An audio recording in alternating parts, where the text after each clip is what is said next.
Welcome to Swing State Update. This is episode number 3. We're ready to get going. My name's Tyler Boyer, And this is Austin Smith. and we're excited to have you back for episode number Trace, as we like to say down here in the swing state of Arizona, north of Mexico. So, we are excited about today's episode.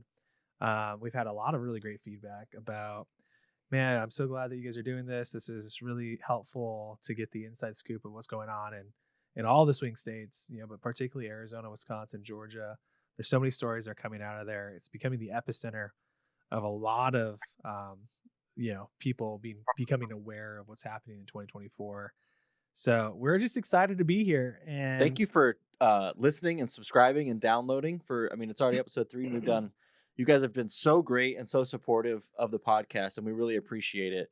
And of Turning Point Action. Yeah. And so, this is the whole purpose of what we're trying to do here again, is we are doing this so that we have one single weekly blast where you kind of know where our mind's at, where some of the most important things in the country are going, and then obviously what you can do to get involved and become more involved in your local community, and then maybe even leave your really comfortable dark blue or dark red state to come help us out to win this election in 2024. Absolutely. So we're starting off today. Today's episode 3.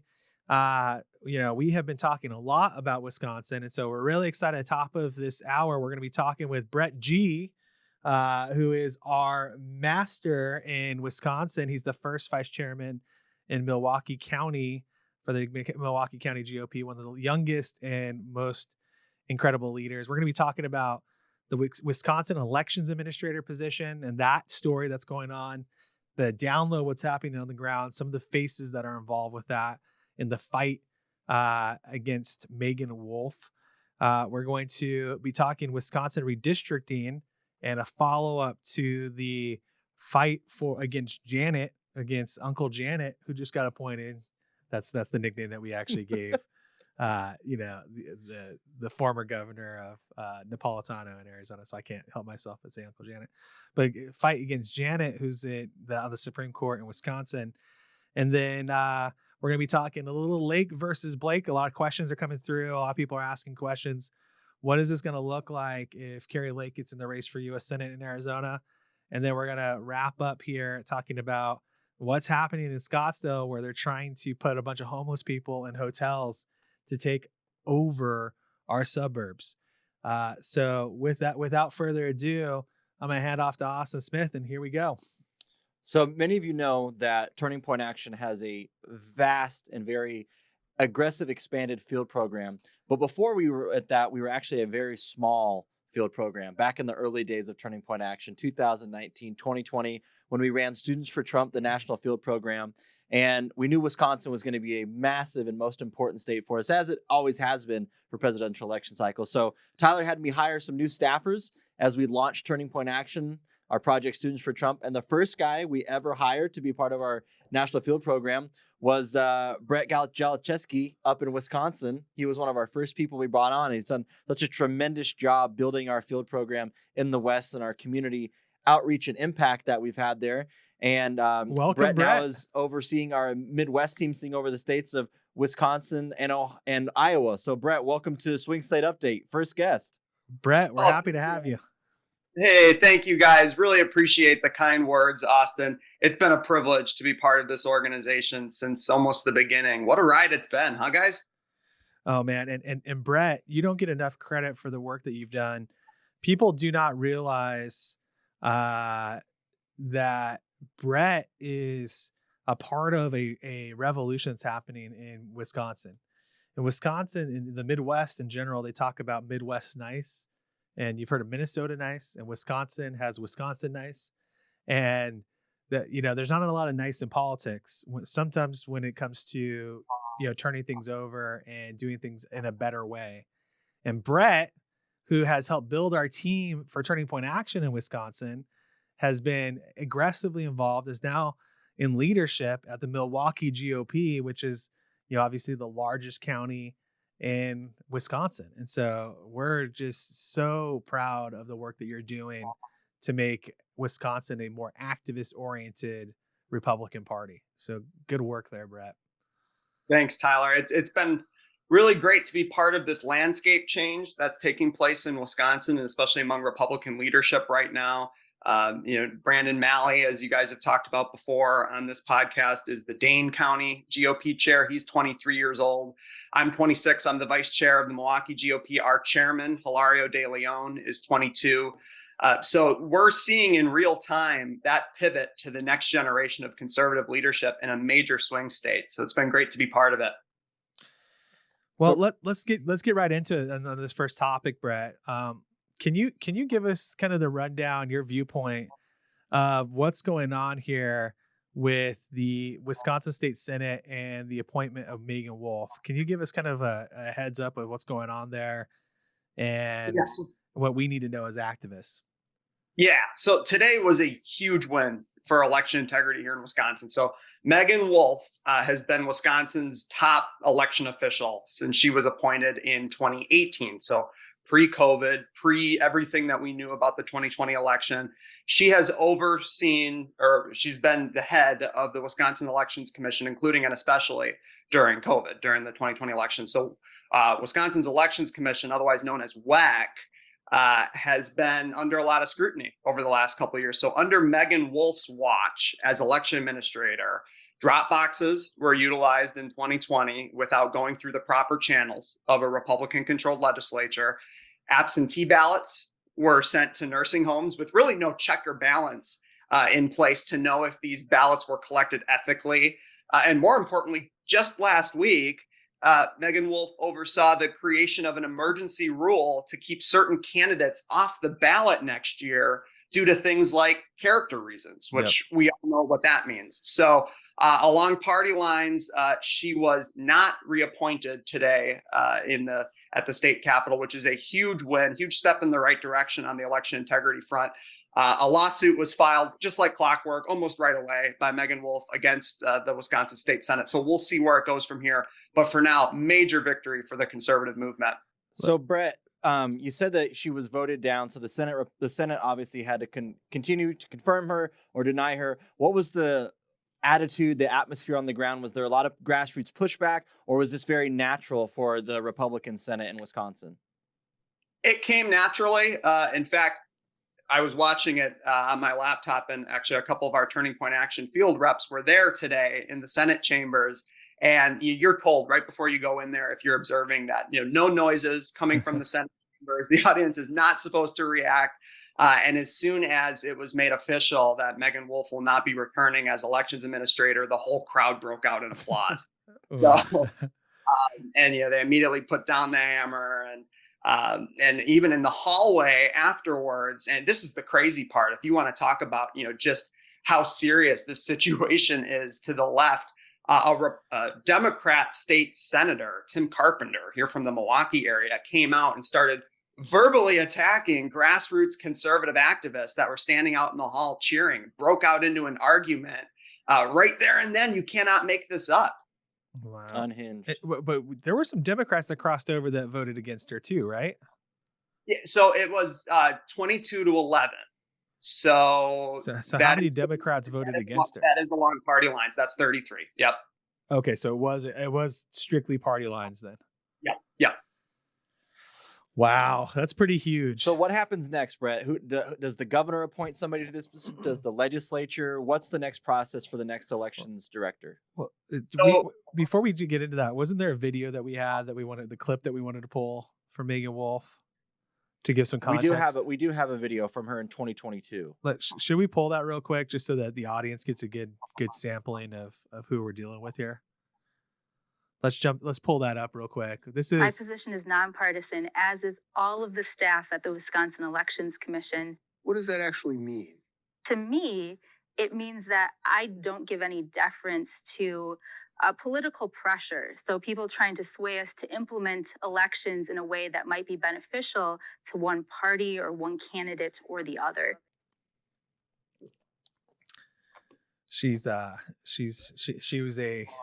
political tool of the left and had become nothing but a crazy progressive face for elections in the state. I mean, what a huge victory. Brett, kind of take us through that question then, and I think we have a screenshot even of what is this? What is this? You want to give us some context of this, Brett? What screenshot is this? I think we have a screenshot of a text message that you had. I don't know. It's in the notes here. Yeah. Oh, the one that I tweeted. Yeah. So essentially the next step here is, and we already knew that this was going to happen. She's going to file a lawsuit and say that she was wrongfully removed and that her term had expired, and that she didn't go through the proper process of getting reappointed to then be removed. So we'll see where we go from here. If nothing happens from this point forward and the lawsuit gets thrown out or it doesn't gain any momentum, the next step is that the commission itself appoints a new administrator. And by all accounts, Dan Eastman appears to be a favorable option. He's an attorney who did a deep dive into the election fraud that took place in 2020. Very popular among grassroots conservatives. I've heard his name get thrown around multiple times in a lot of different circles. So in a perfect scenario, that's the next step. And we already knew this, this might get tied up for a little while. We might be in a holding pattern as far as next steps go before we're able to definitively draw out the roadmap for what's next in cleaning our elections.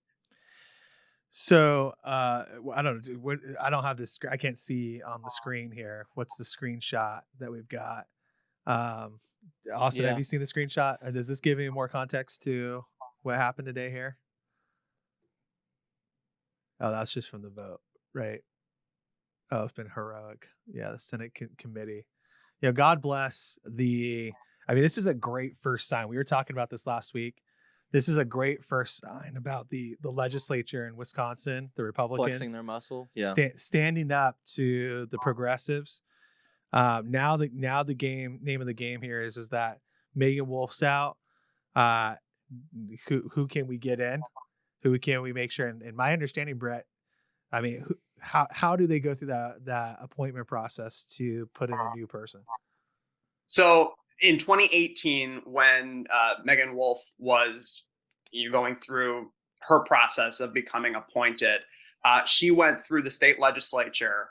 It was a committee. They did interviews and all that. And I remember at the time, it was the Senate Majority Leader, Scott Fitzgerald, who's now my congressman in the Milwaukee area. It was a unanimous confirmation, and it was confirmed in the state Senate.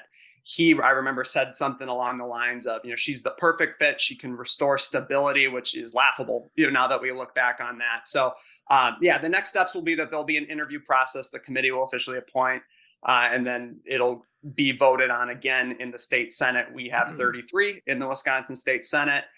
We have the supermajority, which is pretty much wrapped up in the bag for us, that whoever is brought forth to the Republican-controlled state Senate is going to get voted in. So that's again, Dan Eastman appears to be a favorable option among others, but seems to be the most well-versed and well-prepared as far as what to expect, and would be looking at it through the lens of somebody who knows the consequences of becoming complacent. We saw what happened in the 2020 election. Yeah. And you want somebody in that position that's qualified for it, but they just follow the law. Their job as an election administrator is to follow the law that the legislature, the state Senate says, this is how we perform elections in the state of Wisconsin.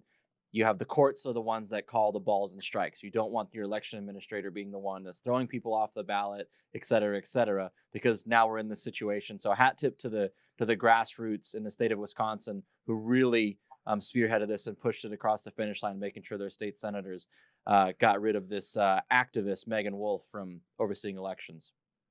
We certainly don't want progressive activist politicians, essentially, on the Wisconsin's Elections Commission. So removing the top dog is a huge step. Absolutely. And Tony Evers is not happy. He's angry. Funny story. Governor Tony Evers, progressive Democrat. He is he's like one of these guys. It's kind of like Scott Walker on our side, where it's like he has a spine, like he's willing to do things for their side the same way Governor Walker was, but he's kind of tied in with the establishment too. it's kind of funny how that's kind of worked out. It's like the exact opposite of Scott Walker's, who, Wisconsin's got post Scott Walker, but Tony Evers not happy about Meagan Wolfe. We've got another image of his statement. What did he say today, guys? Can we throw that up on the screen here? Second image. I don't know if you saw this, Brett. I have not seen this yet. Yeah, let's throw it up. I don't know if it's up right now, guys.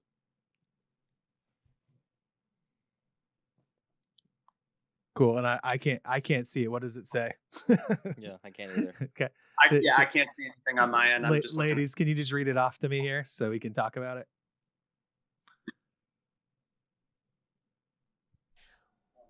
Wisconsin Republicans attempt to illegally fire Wisconsin's election administrator without cause. So Tony Evers came out, his statement said, the governor said that Republicans, the 22 supermajority Republicans in the legislature have illegally removed Meagan Wolfe. Have illegally. So we can see where they're already positioning. But this is good.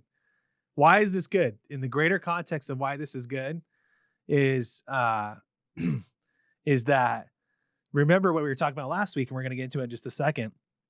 You have a Supreme Court justice who's trying to screw with the maps. So this is like tit for tat here a little bit in Wisconsin, where it's like, we got to punch back twice as hard. And this is the punchback that's twice as hard right now, which is we're not going to give them any breathing room here to just manipulate the elections across the state of Wisconsin. And it's showing you, Brett, I want to get your take on this. Has the Wisconsin legislature in the past been this aggressive regarding elections? Because in Arizona, we struggled with it in the past. Georgia is obviously struggling with it. Wisconsin's kind of leading the way right now on how you're supposed to be that check and balance. You're the office closest to the people. Article 1 says that they give that authority to write laws. Has Wisconsin legislature in the past been this aggressive regarding elections? No, and that's the thing. And I think for some people, a motivating factor is a threat to their power. And obviously, we were all thrown in for a loop when Janet Protasiewicz was elected to our Wisconsin Supreme Court, and we lost the Republican majority on our court. I think that accelerated this mindset of, oh my gosh, we actually need to do something here. Because before it was a lot of, dragging your feet, very stagnant thinking. If absolutely necessary, they were going to make a decision on ballot drop boxes or ballot curing. But, they always seem to kind of push it to the bottom of the pile. Lately, it's now at the front of their radar. And it's great to see. I mean, for us grassroots conservatives, it's what we wanted to see now for 3.5 years or however long it's been, since we haven't had Trump there in office. Some look at it too little, too late. I'm just thrilled that for the first time, our state legislature seems to be pushing their foot to the gas on things like this. Now, redistricting, different story. Election integrity, we got our foot on the gas. I'm going to tell you right now, I am so proud. I hope this is the trajectory. The trajectory for Republicans in Wisconsin right now is like, whoop, like this. And I know a few people, including our good friend Janelle that's there and others, are really, really excited and proud of some of her colleagues that she serves with, because, again, this is the things that some people have been saying now for years, which is like, we've got to fight. We've got to fight. We've got to fight. And now we're in this place where the time is now is to fight. And it looks like we've got people stepping up to the challenge. Let's transition this directly over to the redistricting conversation. And let's go ahead and should we play that Ron Tussler video right away? Yeah, let's go ahead and play that cut. Cool. Let's jump right in here. This is Ron Tussler, and then we'll let Brett tell us a little bit about Ron after this plays here. Just a sec. What does Iowa-based redistricting mean to Wisconsin? The legislature will not make the new maps. Instead, the majority leader and minority leader of both houses will pick one person for a board. Thus, there will be 2 board members from the Republicans and 2 board members from the Democrats. Those 4 appointees will then agree on a 5th person to be their chairman. This board will use a legislative reference bureau to create a map that fits the standard rules of map drafting. Contiguity. All districts must be in one body. You can't have 2 separate parts that aren't touching each other. Compactness. The distance north to south of a district should be similar to the distance east and west of that district. And then communities of interest should not be broken up. However, no information on political preference may be considered by the map. So let me try to frame this up here, and then we'll kick over. So I want to give you a little bit of background here for all our listeners. I was overly involved in redistricting here in Arizona, tracking it for years prior to our redistricting. And I want to give a little bit of context before we jump in. Redistricting happens every 10 years. It's constitutional, right? And what happens is that the new lines are drawn. And there's two major lines that are most important that are drawn. Our congressional lines and then the legislative lines. And this happens again every 10 years. It happens between the time period of basically the 10, 20, 30 mark, and then it's before ahead of the 2 year, which is like the 12, 20, 22. So the election that we just voted in, 32. These were new maps in 2022. So the next time that they do redistricting will be starting around 2030, and those will take effect for 2032. And every 10 years now, this has become a drag out battle, especially over the last 40 years. Historically, it was very simple. All the states and the state legislatures, and this was very basic. The state legislatures decided the lines. So whoever was in control of the state legislature effectively ahead of between 2020, like in our last case, 2020 and 2022, that's who basically would decide the lines. So there's always this like drag out bloody battle. And tons of money was spent in the last election of the decade. And then, those people would decide the lines for the next 10 years. And that's where you get gerrymandering. So a lot of these parties would go crazy and gerrymandering, which isn't right. But that was kind of the battle of fight. Illinois is a perfect example. Look at an Illinois map. If you look New at York. Illinois' map, you can see gerrymandering all over. It's because the Democrats have controlled that process for so long. So this has become a massive battle in the post-Obama years. Because Eric Holder, who was his attorney general, came out and he left the administration saying, basically, this is going to be my work for the rest of my life, is I'm going to dominate, local redistricting. Oh yeah, redistricting everything else. And what's happened is the Democrats have tried to implement what's called independent redistricting commissions all across the country. And it happened here in Arizona. So more than 2 decades ago, they implemented what's called an independent redistricting commission. So it went from the legislature deciding the lines, and it's so stupid that the Republicans allowed this to happen, but we did, and they did it by vote, so by the voters' initiative. So that's why we ended up here. But that's pointless to talk about. What it did was it took it out of the hands of the legislature and it put it in the hands of 5 people. And I won't get into all the specific ways that they do in Arizona, which is similar to other states, but effectively the leadership of the legislature picks the Republicans, the 2 major parties. So it automatically disenfranchises 3rd, 4th, 5th parties. But the 2 major parties get to choose in the House and the Senate 4 members. So the majority leader picks one person, the minority leader picks one. The Speaker of the House picks one, the minority leader picks one. And then all 4 of those people get together and then vote on a 5th member, which in Arizona has to be a registered independent, meaning they can't be registered with any political party. Right. So the real problem with that is it takes redistricting out of the hands of all of these elected representatives in the state legislature, which, in Arizona, we have how many, Austin? 90 people who represent the whole state. Right. And it now puts it in the hands of basically 5 people, but it's really even worse than that. People. Right. Unelected. It's worse than that. It's 1 person, because ultimately this comes down to 2 Democrats, 2 Republicans fighting about maps. And then guess who gets to make the decision? 1 independent gets to make the decision. And so now how this is operating, and this is how crazy it is. Most normal people, the normal person, even if you're actively involved in the party and conservative movement, you probably don't even know this is going on. Mm-hmm. 1 person is now deciding the maps for an entire state. So guess what? All it takes every 10 years is to control like 4 or 5 people, right? 1 person, 4 or 5 people out of all of America. And you basically control potentially Congress for a decade. and the state legislatures for a decade.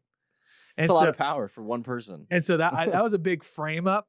But I don't know Ron Tussler, but like Ron should do a little bit more homework, a little bit. I'm sure he's a nice guy, but Brett can talk a little bit more to this. But what Ron's suggesting doing is that, and for all the different reasons that's bad. So Brett, your take. Well, I'll start by saying this. I certainly wouldn't put Ron Tussler in the same category. We can't hear Brett. I don't know if you guys can hear Brett. Hang on. We can hear you now, Brett. Go ahead. I'll start by saying this. I certainly wouldn't put Ron Tussler in the same category that I would put a Janelle Brandtjen, a Chuck Wickers, a Scott Allen, and others. Just kind of who are in their own category as grassroots conservatives. But I'm really fired up about this.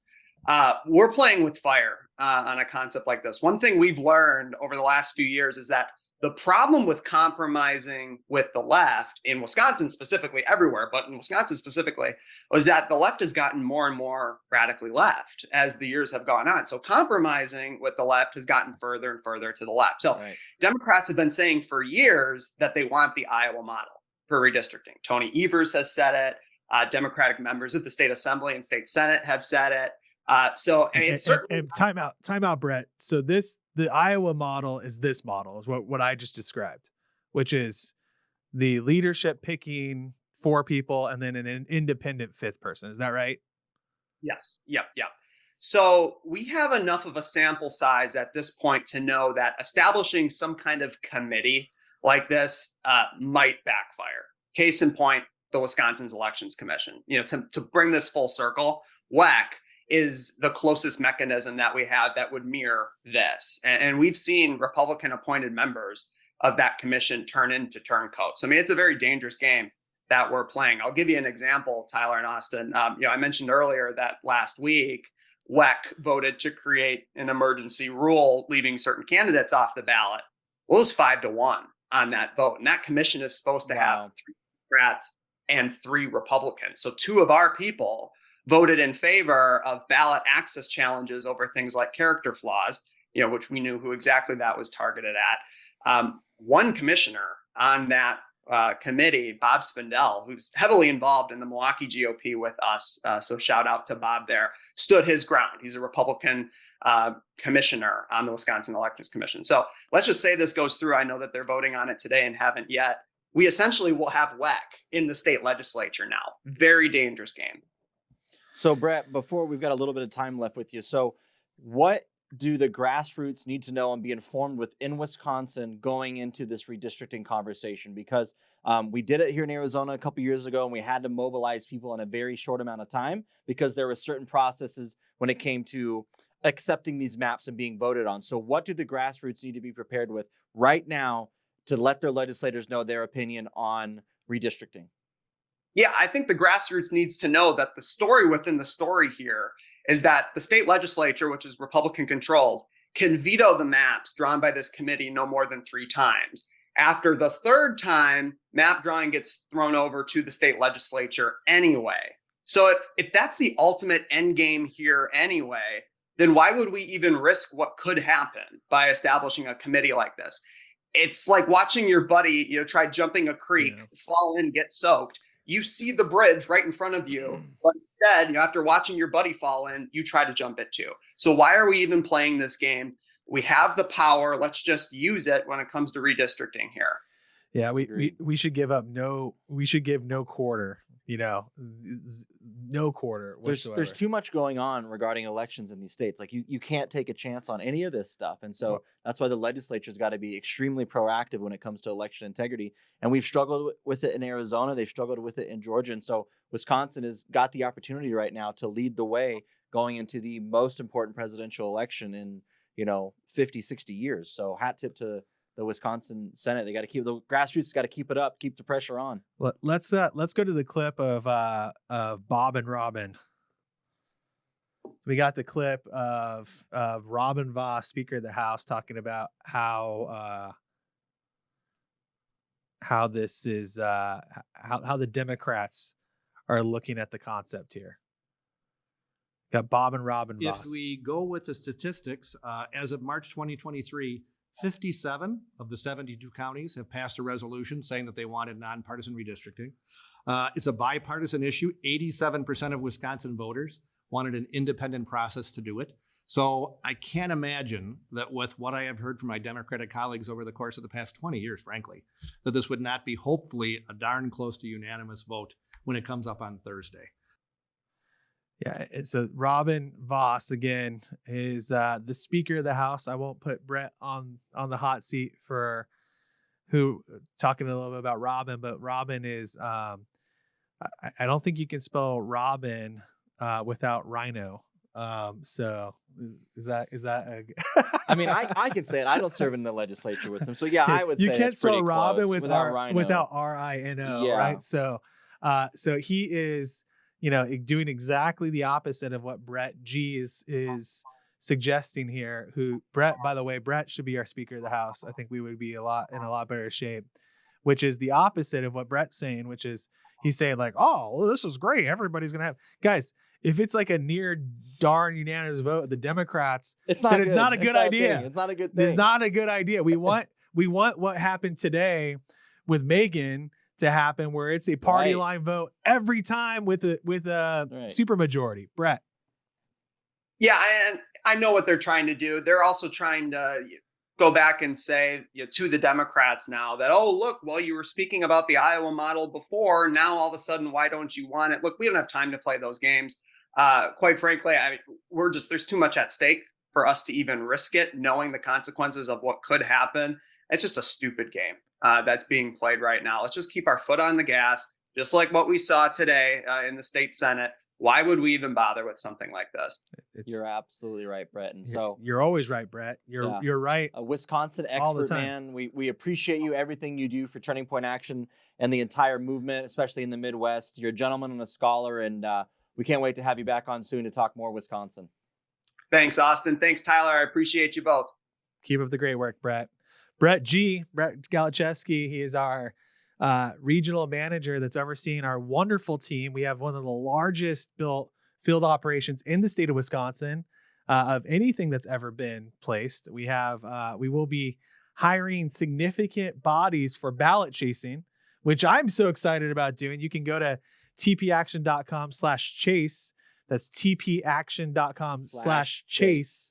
And you can join Brett along with his team there, and Austin and I in Arizona, and in Georgia helping us with ballot chasing. That's going to get started at the end of this year, ahead of next year. So we're excited about that. Now's a great time to head into Lake versus Blake territory. Austin. Yeah, we're back at it. So first episode 1, we were talking about Kari and Blake, who's going to run for the United States Senate. And so apparently our friends had a phone call conversation this last weekend about who was actually going to run for the United States Senate. Tyler and I have actually talked about this kind of stuff for years. And apparently this phone call was pretty heated between Kari and Blake, and Kari saying to Blake that he can't win, Blake saying to Kari that she can't win. And this is what candidates do sometimes. But really, this is actually an important conversation that candidates are supposed to have. And through the several years that Tyler and I have been working together outside of Turning Point stuff, is that candidates that are on the more conservative side will just murder each other in primaries. And the establishment person ends up winning the primary. And we don't, and I mean, I personally don't want that. And so Kari and Blake had a pretty intense conversation over the week. I don't know if we have a picture of the article that came out over the weekend with the Daily Beast. But this is important stuff that happens because candidates that don't have these type of intense conversations about who's going to be the best person to be the nominee to secure the nomination and go on and to defeat the Democrats.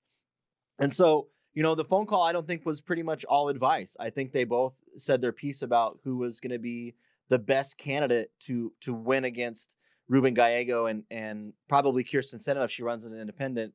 And so, yeah, Kari Lake and Blake Masters have an intense phone call about dueling Senate intentions. Tyler, I want to kind of get your idea of, a phone call like this and what it means for a potential showdown in this primary between Blake and Kari. Yeah, we, again, I gave you some insight kind of in the background. I had the opportunity to talk to all three potential and top candidates. I talked to them all one right after one another. It's always a unique thing to talk to each one, just bam, bam, bam, all in the same sitting. But my big thing is whether it's Blake, Kari, or Mark Lamb, Sheriff Mark Lamb, we're going to be in really good shape. My big commitment here and what we're going to be doing at Turning Point Action is trying to keep all these guys on the same page. Right. Because we have the greatest opportunity in front of us right now. Kyrsten Sinema is going to inevitably split the vote of the Democrats more than she's going to split the vote of the Republicans. And don't get me wrong, there's a minority of Republicans that are totally enamored with Kyrsten Sinema. Don't be. Anyone within the sound of my voice, Kyrsten Sinema has a worse voting record than Mark Kelly, who is Spaceman Mark Kelly. You cannot trust her. She is bad. She is worse than bad, and she is no friend to conservatives. Not at all. And so this is a really unique opportunity in 2024 to take back this seat. So we've got to have all three of these people getting on the same page and determining that they're going to spend the least amount of money in this primary, right, collectively, and commit to getting behind one another and not attacking one another in the primary. This is the challenge. Right. And it's worth noting is like between Kari Lake and Blake Masters and Mark Lamb, they all have their conservative bona fides. Like I wouldn't say that they're not conservative at all. And they've shown that we've shown in Arizona that we can nominate a conservative for these offices. And when it comes down to the general election, we've got to rally behind one another. We've got to make sure that we spend the least amount of money in the primary that Tyler was talking about. We've got to chase the ballots. But one thing that's going to be the most important thing to think about in this primary is it's not going to be the person who is the most furthest to the right. It's going to be the person who can energize the base enough to get out and vote on election day, early balloting, and transforming that into a general election. Because one of my questions has always been, especially for Arizona, like with President Trump and Ron DeSantis, who's committed to the state already? Who's got the money lined up for that state? And the same exact thing can be applied to the Senate election. And so we'll keep monitoring this between Kari, Blake, and Mark Lamb, because this is the most important Senate race and most important presidential state in the country right now. Well, and you need to hear what I'm saying. Everybody that's out there needs to hear this message, because I've gone back and forth with some people, and I want to revisit Arizona history for you real quickly. So a lot of people are like confused about what's happened in Arizona over the course of the last decade. Well, Senator McCain refused to step down, and he ran for re-election again in 2016. Who had been a senator who replaced Barry Goldwater in the late 80s. That's a long time. So he's been there. He was in the Senate since I was in diapers. Before I was born. And I had my second in diapers, by the time he was running for re-election.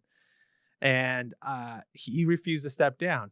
And everyone warned and said, what happens if he dies in office? He's old. He's really, really old. He could die in office. And they're like, oh my gosh, how dare you? He's the strongest man that's ever walked. And then bam, he dies. And then we have a situation where we had a solid Republican seat that we could have held on to with unprepared next in line leadership. And they did everything they possibly could to keep out conservatives from running. Right. And if you remember, Kelly Ward was running at the time, and she had no real financial. She was backing. just a state senator from She Lake was a state Havasu. senator. She was the only one that had the guts to take on John McCain and then Jeff Flake. And then Martha McSally was the anointed one by the establishment. And we saw what happened. She lost that race. And then what happens? Doug Ducey appoints her back to the Senate after, There used to be this meme, and it was like, hey, Arizona, do you want Martha McSally to be your senator? And it was like, Arizona, no. And then it said ACGOP and Doug Ducey. Well, she's going to be it anyway. Yeah. Like, they're just trying to shove her down everybody's throats. Like, nobody likes Martha McSally. She got appointed by Doug Ducey. She runs again, loses again. So one lady gave up. The establishment lost us both Senate seats. Right. Both Senate seats. Right. In like 3 election cycles. And then we go to the next election, 2022, and the establishment endorses against everyone who won. Yeah. So the establishment lost us both of our Senate seats. They endorsed against everyone who actually ended up winning that were endorsed by Trump, did as little as possible, or they inflicted more damage upon the Republican Party. And now they're like, see, you guys can't win. Like, no, you guys are the ones that lost Arizona. And so this overlaps with Mitt Romney. Mitt Romney just said that he's stepping down this week. Congratulations, Utah. Mitt Romney's not running for re-election. Hats off. But you have the same thing that could happen in Utah that happened in Arizona if you let the establishment just pick Mitt's, replacement. I'm not saying that Utah may lose that race, but it's just as bad to have someone bad in there serve, because that puts us in danger in the future, because the conservative movement does not like these people. That's right. They figure them out now. And this isn't like the 90s where you could just get away with being a crappy representative and people. And nobody would know about it. Nobody would know about it. Yeah. Guys, we have the internet now. Yeah. We don't even trust Fox News anymore. And we have Swing State Update. Okay. We're not just like buying Fox News. We're going to find out. And we're going to grill you. Right. Let's head to our last topic here and close out. Austin, take us away. Tell us a little bit about what's going on here in Scottsdale. Yeah. So for those of you that don't know, the city of Scottsdale is becoming one of the more liberal cities in Arizona, unfortunately. Home to the greatest sports event that was ever invented. The Waste Management Management Open. Yeah, great time. But anyway, the city of Scottsdale is now starting to defend the rooms for addresses for the homeless people that they're putting up in hotels in Scottsdale. And so this has drawn a lot of criticism by lawmakers here in the legislature, including myself and some others, residents of the city of Scottsdale. And Mayor Ortega, who's a more left-leaning person, that's the mayor of Scottsdale, can't really defend this. And so there was a hearing recently with Representative Matt Gress and some other members of Scottsdale residents. And this is a huge problem, because just opening up this idea of starting to shelter homeless people with taxpayer dollars in hotel rooms in very nice suburbs or just clean places is a very quick way to turn your city and your town into a hellscape, like they did in San Francisco and Portland. And so we're seeing it in Arizona. There's this place called The Zone, if you're not familiar with it, in Arizona. It's between downtown Phoenix, where the ballparks and the bars are, and the Arizona Capitol. And it's just a homeless center with tents and trash everywhere. And so that's starting to get in places in Scottsdale. And so that's not good. And Scottsdale is one of the more affluent, wealthy areas of the entire valley. And so if it's coming there, it's going to be spread across the valley. And we can't have that kind of stuff, because it's going to ruin the quality of life in a state like Arizona. And I want to continue fighting that stuff in the legislature. I know as conservative activists, we don't want that kind of stuff here in the state of Arizona, because nobody wants to walk down the street and it smells like human, feces and drugs everywhere. And so we've got another fight on our hands with the city of Scottsdale here in a swing state like Arizona, because this will just help it turn even more blue. Yeah, I mean, this is part of what I think is the greater concern, which is the left is intentionally trying to destroy and put bodies on top of bodies in these metropolitan areas, specifically to help them manipulate the vote. And let me explain that in a little bit more detail. So how does it help? Austin, let me ask you, how do you think it helps the left to stack all the homeless people, to increase the homeless population and in a metropolitan area? How do you think that helps them with vote increase? I think the first part is obviously they're adding more votes there, but the second part is they're moving people out that are Republican voters that are conservative there's two voters. things, right? So we've talked about this, and this is going to be a little bit edgy here. But one of the things that I talk about constantly is the Democrats like to manipulate people, right? They are Alinskyeites. What does that mean? They want voters that they can take advantage of. That's all they want. How easy do you think it is to take advantage of a homeless person? Very easy. Very easy. Unfortunately, it's true. They like any subgroup that they can take advantage of people, whether it's new voters, it's immigrants, to young this people. country, young people, homeless people, what some people would call low information voters, or no voters, or low propensity voters, less likely to vote. Those people have less interest in their vote. And so if they can exchange it for some kind of capital, whether it's personal capital, whether it's actually something that's going to help out their lives, they're going to do it. And so first off, there's nothing wrong to the Democrats. They don't care. They'll inject. And if you've seen Phoenix did not used to have this homeless encampment that Austin was talking about. Within the last 9 months, mean, crazy. Austin, seriously, in the last 5 years, we didn't have a major homeless problem in downtown Phoenix. How much homelessness have you seen increase, especially even in the suburban areas? And unbelievable. You wouldn't even like Glendale, perfect example of major city in the West Valley. Homeless issues there as well. Yeah, I mean, I will tell you this. Mesa, another example. Yeah, I mean, I've seen Mesa. I think I saw a graphic that was that the homeless population in Mesa and Scottsdale have gone up over 10 times the amount that it was 10 years ago. That's a huge problem. I mean, we're talking about crazy, and it's because the left is inviting this in with their policies. But again, they like to take advantage of the voters. But the second part is what you said. It moves Republicans out. So let's look at Arizona. How do you think it would benefit Democrats to give them the full reign and control over the epicenter of Phoenix? What does that mean? Well, they can cheat more there. They can do more manipulation there. They can do things. If they move you and me out of there, they have more room, more breathing room to mess with the vote count, to track down more votes, to chase more ballots, to harvest more ballots, to do all these things. They want us out. That's what's happened in California, folks. Right. You want to know, how did California go from like a light pink to light blue state? Well, the home of Ronald Reagan, blue, to deep blue was like, dude, it's because you've given up these urban areas. They're doing so much wrong in these urban areas, and you've moved out. You're not even there. No eyes are there to actually watch them. And once they take over those population centers, the rest of the state is screwed. Yep. It's a huge problem here in Arizona. We're going to be fighting it until we've pretty much beat every single last Fulton Democrat County municipality up to the governor's office. Fulton County, Maricopa County, Milwaukee. Like we have to have a resolve to put eyes and ears everywhere.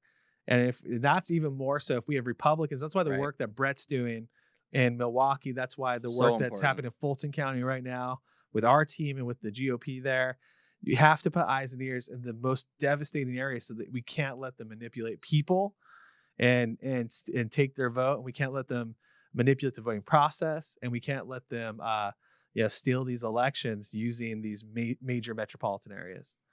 Absolutely.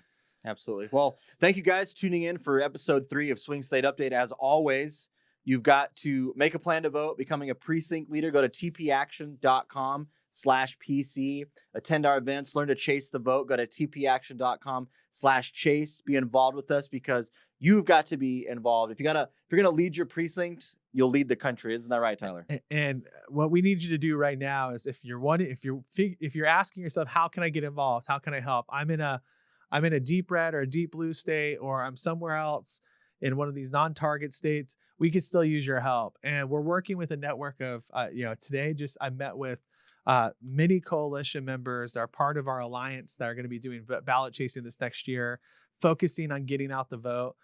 Go download the Turning Point Action app today. So go in the App Store or the Google Play Store, look up Turning Point Action, not Turning Point USA, Turning Point Action. And once you go in there, there's a tab in the top left. Click the tab. It's going to ask for your phone number. You put it in, and it's going to give you the tools to start door knocking and making phone calls and to help write postcards. And we're going to have opportunities that pop up in there if you're in those states or not over the course of the next year where you can be helpful. So the important part is get that on your phone. If you meet anyone else, get that on your phone. Go to tpaction.com, make a plan to vote. You can register people to vote at tpaction.com/vote. You can go vote.online for that as well. tpaction.com/precinct to become a precinct leader, and then get involved so you can show up to our events and help us chase ballots next year. God bless you, everybody. And speaking of vote, September 19th, National Voter Registration Day. Make sure you're registered to vote or you update your voter registration. You've got to be fully aware of where you're registered to vote. Register at least one person to vote on the 19th. That's your job. September 19th, one person to vote. A couple of updates too. Again, as a reminder, we have that big event. Representative Austin Smith in the state legislature will be speaking at with Charlie and Dennis Prager. You can go to tpusa.com/ASU to sign up for that right away. We need you there. That's going to be the redo of Charlie and Dennis Prager. And a big shout out to the Arizona Republic for publishing it and kind of pushing it out for us a little bit. We appreciate them, but yeah, apparently the Arizona Republic is listening to this podcast. Thank you guys. Make sure you download and subscribe, because we have good stuff that you'll be able to use for your reporting as the election season heats up. So that's the last thing: is download, subscribe, listen.